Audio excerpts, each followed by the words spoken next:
आज के समय में सभी की यह आदत हो गई है कि वो हमेशा किसी न किसी बात से चिंतित रहते हैं, जबकि उसे यह पता होता है कि उसका चिंतित होना व्यर्थ है, उससे कोई भी फायदा नहीं होगा। जबकि उसका अधिक चिंता करना उसके लिए बहुत ही हानिकारक है, क्योंकि चिंता करने से किसी समस्या का हल नहीं होता। चिंता और चिता एक समान ही है, इसमें सिर्फ एक बिंदु का फर्क है। जो अधिक चिंता करता है वह बहुत दुख का अनुभव करता है और उस दुख के असर उसके शरीर पर दिखाई पड़ते हैं। हमारा मन भविष्य की चिंताओं में लगा रहता है। इस चिंता के दो ही रूप होते हैं, सुख और दुख। इंसान वर्तमान की चिंता करता है और अपने भविष्य की तैयारियों में लगा रहता है। यही उसके दुख की सबसे बड़ी वजह है। चिंता चिता के समान है, इसे हम समझते हैं। आज की इस कहानी से इसे अंत तक जरूर सुने। एक बार की बात है, एक जवान व्यक्ति महात्मा बुद्ध के पास जाता है और कहता है कि हे महात्मा, क्या आप मेरे एक सवाल का जवाब देंगे? उस व्यक्ति की बात सुनकर बुद्ध मुस्कुराने लगते हैं और बोलते हैं, पूछो, तुम्हें क्या पूछना है? तब उसने कहा, हे महात्मा, मैं बहुत निराश रहता हूँ। मैं हमेशा दुखी रहता हूँ। क्या मेरे जीवन में दुख कभी कम नहीं होगा? हे महात्मा, आप ही मेरे दुखों का कुछ उपाय बताइए। युवक की बात सुनकर बुद्ध बोले, कहाँ है तुम्हारा दुख? मुझे तो दिखाई नहीं दे रहा है।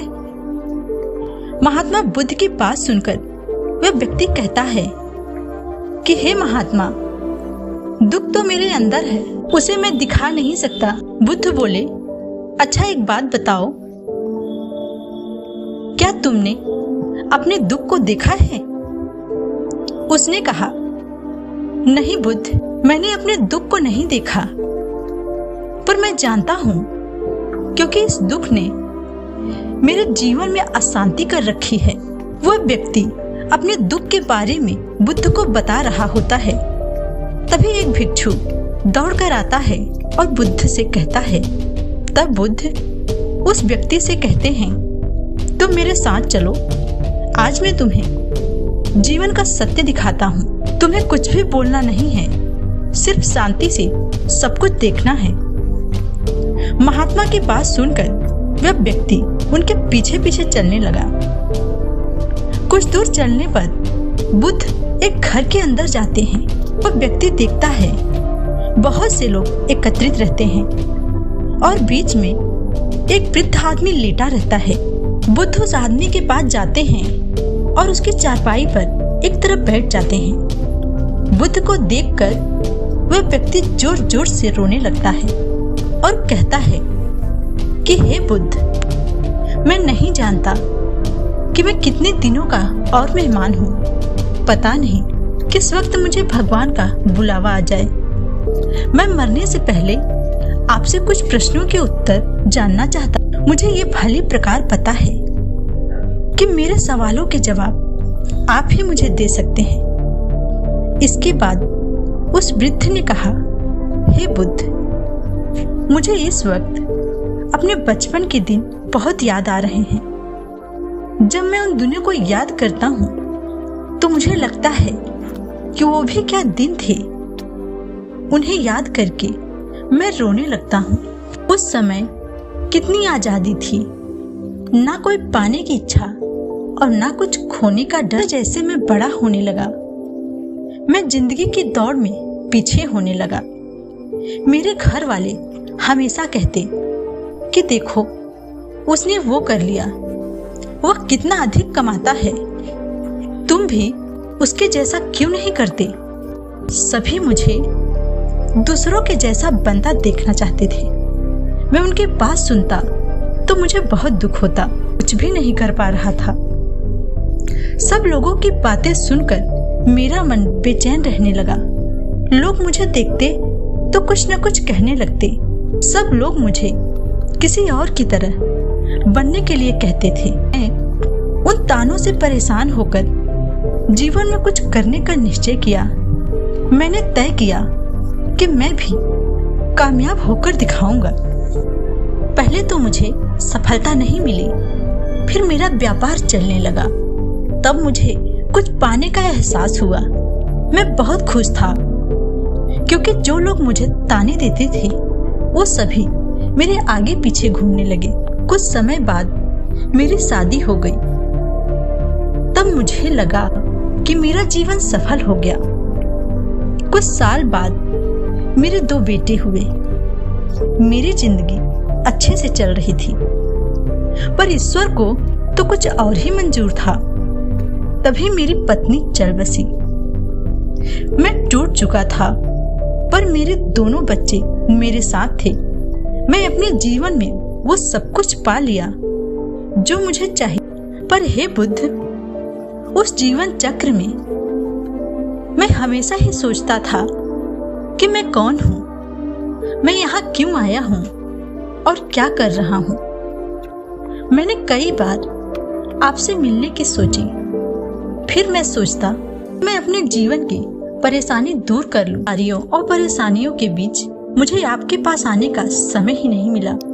पर हे बुद्ध, आज मैं जीवन के अंतिम समय में आपसे मिल रहा हूँ। क्या आप ऐसा कुछ बता सकते हैं जिससे मैं मरने के दिनों में सुकून से मर सकूं, जिससे मेरे अंदर के सारे सवाल जवाब शांत हो जाएं और मैं अच्छे से मर सकूं।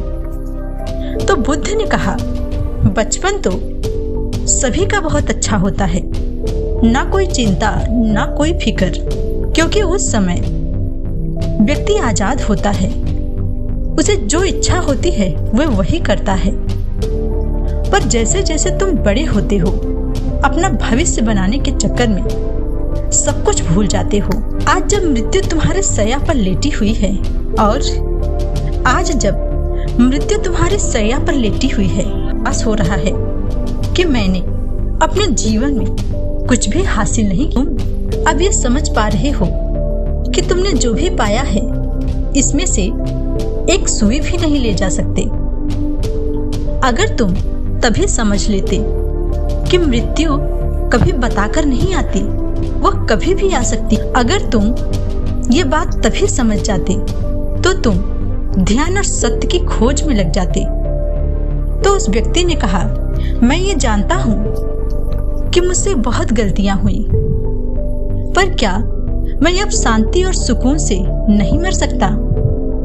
यह सुनकर बुद्ध ने कहा, तुम्हारे लिए एक ही सूत्र है कि तुम अभी अपने मन से सारे सवाल निकाल कर फेंक दो। तुम ये भाव पैदा करो कि जीवन में मुझे जो पाना था उसे मैंने पा लिया। इन भावों से भर जाओगे तब तुम शांति से मृत्यु को प्राप्त करोगे। इसके बाद उस वृद्ध ने कोई उत्तर नहीं दिया और मुस्कुराते हुए मृत्यु को प्राप्त हुआ। ने उस व्यक्ति से पूछा, क्या तुम्हें मेरे सवाल के जवाब मिले? तो इस युवक ने कहा, हे बुद्ध, इस वृद्ध आदमी को देखने और आपकी बातों को सुनने के बाद मुझे सब कुछ समझ में आ गया। दोस्तों, यह याद रखना कि चिंता चिता के समान है। चिंता में जलने वाले लोग तड़प तड़प कर और सिसक सिसक कर मृत्यु को प्राप्त हो। दोस्तों, अगर हमारा यह वीडियो चिंता चिता के समान है, आपको पसंद आया हो, तो इस वीडियो को अपने दोस्तों के साथ शेयर करें और हमारे चैनल को सब्सक्राइब करें।